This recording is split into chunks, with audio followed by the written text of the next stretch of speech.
Hello and welcome. Who has the correct interpretation of Islam and who's got it wrong? That's a tough and controversial debate right there, along with the argument over who speaks for Islam. Well, Islam is meant to be a personal religion, a relationship between an individual and God. With no one central living authority figure and so many groups and individuals claiming to represent the true Islam, who do you listen to?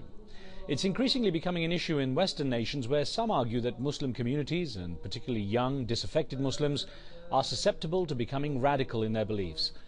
On today's show, we have a wide-ranging discussion with Shaykh Hamza Yusuf and ask who's responsible for a faith with more than 1 billion followers. And don't forget, we take your phone calls and mobile phone texts on this program, and the numbers are at the bottom of your screen right now. Joining us from San Francisco is Shaykh Hamza Yusuf. He's the founder and chairman of the Zaytuna Institute based in California. Shaykh Hamza, welcome. Thank you. I have to start off by asking you, you're quoted as saying, Islam is in a mess. What is it in particular that's bothering you the most? Well, I think a lot of people have been calling for this Islamic Reformation, but in a lot of ways this is exactly what's happening. A lot of the problem is caused by the fact that we don't have a classical or traditional understanding being presented. Now, you ask for people to return to their true faith, so who defines what is the true faith? Well, I think every religion has a normative tradition. If we're going to talk about Christianity, there is a normative Christianity. There are certain parameters within Christianity that are accepted by everybody, and then you're going to have your varied interpretations. And the same is true for Islam. One of the most important elements in Islam is the sovereignty of the Quran, and then what are known as mutawatir hadith. The Prophet Muhammad, for instance, in a hadith that has the same level of authority as the Quran, said that there can be no killing of women and children. And so that should be something that is understood by every Muslim, for instance. So, Shaykh Hamza, how do you get around those, with extremist views, who believe they have the right faith? They will argue, of course, that they have the right interpretation. Well, I think one of the major problems that we're dealing with today is because of the extreme circumstances that are out there in the world, we're getting extreme reactions to the world itself. There's an incredible amount of disarray. The so-called meta-narratives, if you want to use a postmodern term, the meta-narratives are breaking down. They're breaking down in the West.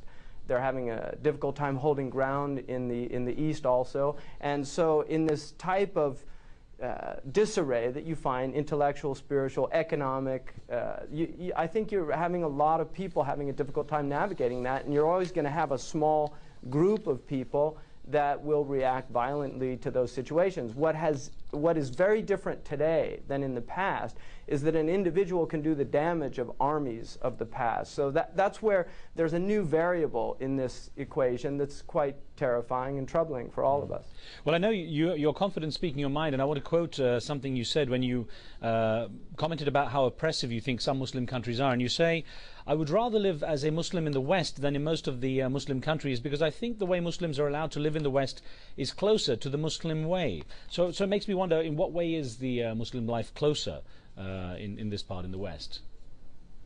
Well, I think one of the things that's a hallmark certainly of the United States is freedom of religion.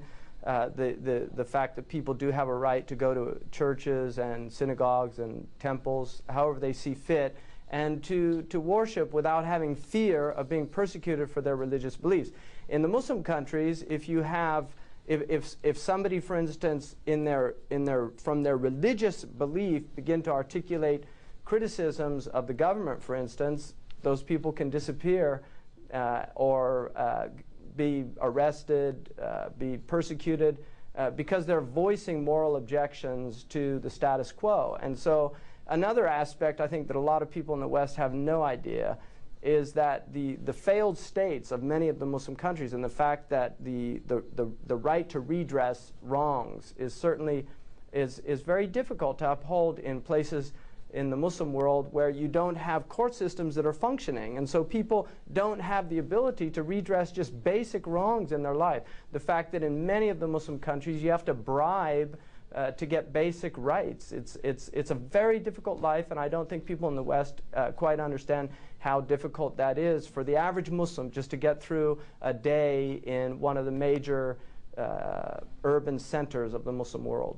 Well, now, of course, in America in particular, there is the American dream. There is the desire to assimilate among many immigrants and an expectation to assimilate. And I know you take it to another step when you say, and to quote you here again on immigrants, you say, how do you strike the balance? You say, I would say to them, immigrants, if they are going to rant and rave about the West, they should emigrate to a Muslim country. The goodwill of these countries to immigrants must be recognized by Muslims.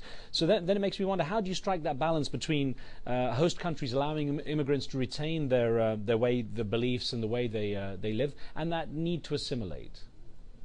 Well, first of all, I want to, that quote has a caveat, and that is that quote was specifically talking about very extreme voices in the West. And I was talking about certain voices in London, in fact, that now most of them have either been arrested or sent back to Jordan or other places in the Arab world. So I was talking about specific voices that are very extreme. One of the ironies of some of these people is they were actually on the welfare system, and that at the same time that they were attacking the very state that was feeding them.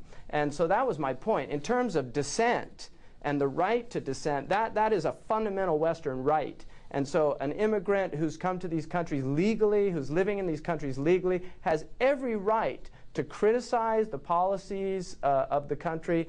And although I think many of them would hesitate to do that, they still have that right, and they shouldn't be seen as somehow un-American or lacking a sense of Britishness if they do that. So I was specifically talking about really extreme voices out there that actually advocate violence. And I think that's an important point, because so many people, I've been called an extremist, there's so many people out there that use the term extremist. And so I think it's very important that we limit that term to those people that advocate violence, to force other people to do what they want them to do. I think dissent is as American as apple pie, and I would hate to see a country that doesn't not only celebrate dissent, but also listen to those voices and take them seriously, because you have to have dissenting voices. Confucius, the great Chinese sage, says, when everybody says this is good, that is bad. And I think there's an immense amount of truth in that statement. I thank you for the clarification. It's important we get the right perspective on what you've said there. Now, I want to get a caller in from London. Mohammed's on the line with a question. Mohammed, please go ahead. Why is it that all the terrorist activities in the Middle East are acting in a way or another, directly or indirectly, sponsored by the Saudis through the Wahhabi sect? And they're actually tarnishing the whole of the Muslim faith. They are perpetrating activities in London, in Spain, in America, Mohammed, and they are unchallenged. Okay, Mohammed, well, I'm not sure this is a question, it's a political question. I mean, Sheikh Hamza, if you're willing to tackle this, obviously some people have strong views about where they feel that the problem lies. I don't know if that's something you want to tackle in particular. No, that's fine. I can answer that. Go ahead, please. I mean, I would say, first of all, I'm definitely not a Wahhabi. I wasn't trained in that school. I don't like Wahhabism, but I have to be fair. And this kind of blanket attack on the Wahhabis as being the source of all evil in the world, I don't buy that kind of black and white cartoon scenario of reality.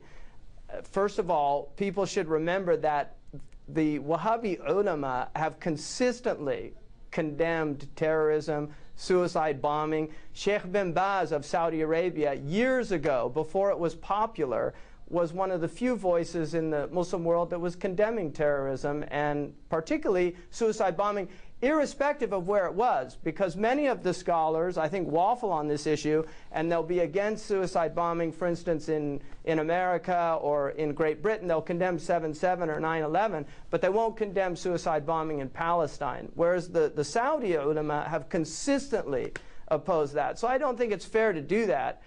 The problem with Wahhabism is when you get a political revolutionary ideology combined with Wahhabism, that's a quite frightening partnership there. And I think that's what's happened. But a lot of these so-called Wahhabis that are out there doing whatever nefarious deeds